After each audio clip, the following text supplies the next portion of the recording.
everybody, Zachary Levi here. Over the last few months, we've brought you exclusive behind-the-scenes looks at the final hours of development of Tomb Raider. You've seen Camilla recording her last few lines, Rihanna musing her last few words, and Jason completing the last few notes of the score. As those key pieces lock into place, it's time to reveal one of the last portions of the game, and a team that's been shrouded in secrecy for 2 years.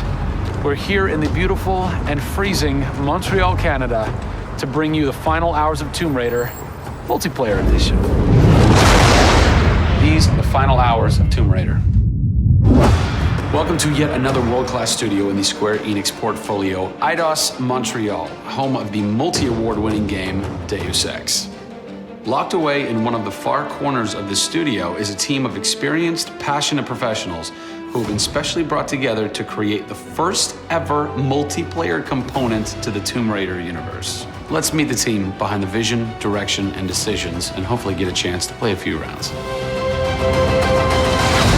Here we are at Eidos Montreal. Before we get into why we're here, Carl, you now have an amazing stash, my friend. What is the impetus behind this? As a studio, we've been participating in Movember. A good friend of mine, JJ Owens, works for Movember in LA. And we set up the gaming challenge, and we brought studios from all around the world together. I think so far we've raised somewhere in the region of $140,000, $150,000. Well done. Been a big success, although my wife doesn't necessarily always approve. She hates it? Oh, my wife wakes up in the morning. She says that she hates it. She secretly loves it. What were some of the factors that led to a multiplayer facet to this new Tomb Raider? When we started developing sort of our vision for reimagining Tomb Raider, on paper, it was all about single player. And as we started to build that world out, we had the island, we had the Solarian, the scavengers. We started to realize that we had this canvas. Great warring factions, great landscapes. Yeah, we had all these really awesome places where it was all about traversal and single player. When we started looking at that, we thought, wow, well, what about multiplayer? Part of the genesis of that was Lara Croft and the Guardian of Light that kind of cracked open a door to lead you guys into the multiplayer into here at Eidos Montreal. Guardian of Light was a downloadable, a smaller scale project, and that allowed us to sort of take the risks that we wouldn't necessarily take on a full-blown project. Guardian of Light was our Pixar short. It's the idea that whilst you're building your big project, you're always thinking about that next thing, but also allowed us to be able to start understanding co-oping and networking. It was a game that actually brought Tomb Raider fans together for one of the very first times. You hear them in their ear and they were having fun. And as a result of that, that led to us thinking about multiplayer. Hopefully our single-player experience we're delivering is a very sort of single-player, solitary, immersive type of experience. But at the same time, we believed tomb raiding together with friends would be fun. Tomb raiding, I think that's the first time I've ever heard that term. I like that. It's fun. You know, axe climbing and zip lining and the traversal that we get in there and the traps. For me, it was very sad to have that catch-22 of it would be great to do this in multiplayer, but we just can't split our resources like that. And that's how Eidos Montreal came about. We had staffed up our team to develop a single player. Everybody was gelling together really well, and it wasn't something that we wanted to just bolt on. We always said if we were going to do it, we're going to do it right. If you could have a fan play the multiplayer for the first time, what do you want them saying? For me, they're kind of different moods. It's not like I do one or the other. It's kind of like sometimes I turn down the lights and just play that single player experience. And other times I want to just jump in and have fun and start killing fools. Joe Curry, producer of multiplayer on Tomb Raider. It's the first time Tomb Raider has ever incorporated multiplayer. Yeah. And you're in charge of that. Yeah. What's running through your mind when you get that call? Well, first off, exciting, right? I mean, we're all huge fans of Tomb Raider on the team. I mean, we grew up with Lara Croft. But when we spoke to Crystal, like, we want to do multiplayer, and we're thinking, how do you do that? It's always been Lara's story. You've been in charge of creating the first ever Lara Croft Tomb Raider. No pressure. Multiplayer. No pressure, Zach. Thank you.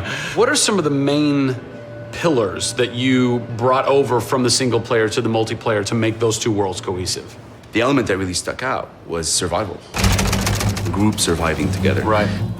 But then traversal, the ability to go up and down and kind of everywhere in a level. The weapons, you know, the characters. What did you guys have to tweak in order to create an engaging multiplayer experience that wouldn't necessarily work with the pieces that were in play with the single player experience?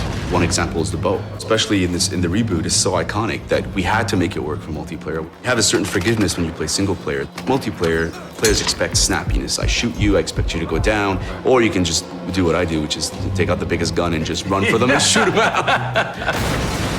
The environment itself can be a threat. The Solari, the guys that are on the island have had a chance to prepare traps.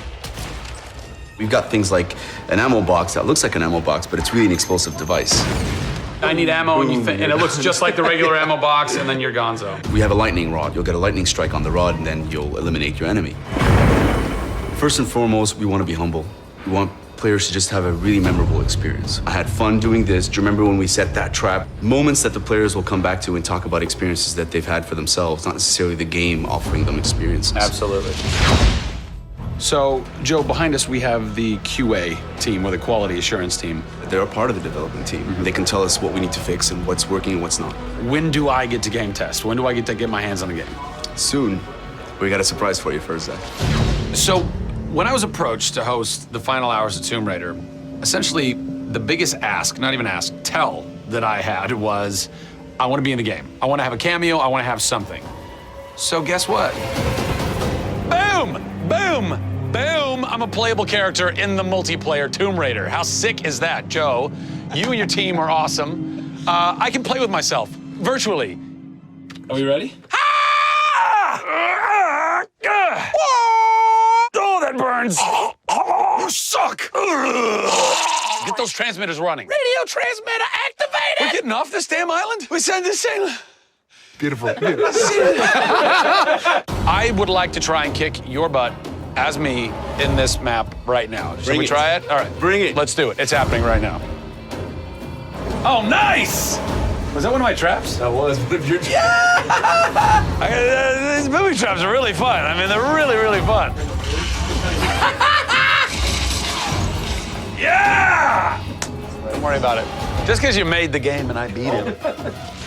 As you can see from the people and passion here at Eidos Montreal, this isn't just some add-on. They're devoting themselves to making this an experience in keeping with the feeling of single player. Familiar, yet different. Coming up in the final 2 episodes of our series, we go back to the home of Lara Croft. They're taking Tomb Raider to the finish line, and we'll be there for it.